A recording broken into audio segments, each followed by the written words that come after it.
All right, we had to move down to Pike Place Market here because the fascist police at Pike Place kicked us out for the multiple times they kicked us out. So Pike Place Security and SPD kicked us out of Pike Place Market. We'll have to file some suits with the city council and the mayor's office and the city. Our First Amendment was violated at Pike Place Market. What do you think about that? Absolutely. So we're sitting there on the street corner and their director of operations says, oh, wait a minute. One of the people that works for me, my employee, said earlier, you guys can walk down the street, pass out information.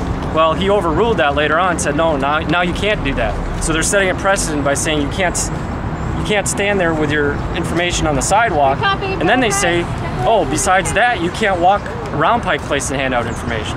Yeah. Okay, so then they brought down the Seattle PD, and Seattle PD says, no, you can't be there either because it's private property. Private property? Really? Why is there a city ordinance on that stop sign? Why is there a city ordinance on that street corner sign? Why is there city ordinance on that no stop sign?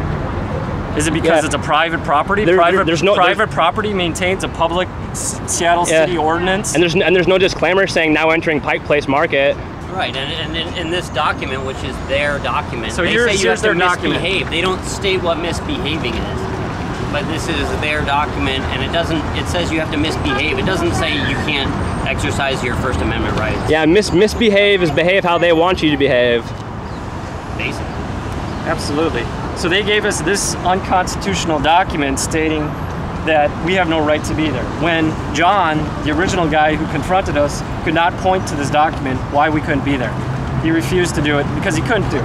And then we showed him this document, which everyone knows is the Bill of Rights, which is our first 10 amendments to the Constitution, which says right here in the First Amendment, we have a right to be on a street corner. The Supreme Court has held in ruling after ruling that we're allowed to be on a street corner handing out information. Now, the issue becomes, is it private? Is it public? If it's public, why is there a street corner? And if it is public, why is there a disparity? One day the Seattle Police Department allows us to be there. Okay, this is the big issue. Prima facie, they have a double standard. They're saying one day you can be there, and then another day you cannot be there. Well, wait a minute.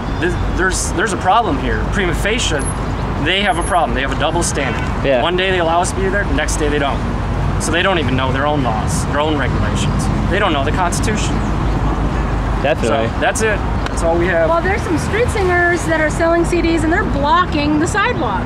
Yeah. People are having to walk way out into the street. They pay money for that. All the way into the street to get out of their way, and they're like singing about God and all this stuff. The street musicians actually pay money though to be there. Oh, they do? So they pay money to give up their rights. Yeah, see, that ain't right. That's right. Well, the cops just submit to corporate fascism anyway. What do you expect? I mean, that's who they serve. They serve their corporate masters, who pays their check and everything. It's paid with our tax dollars, but you know, all the judges and all that, they get in there by politically getting paid and stuff to get into office. Exactly. It's like, what do you get what you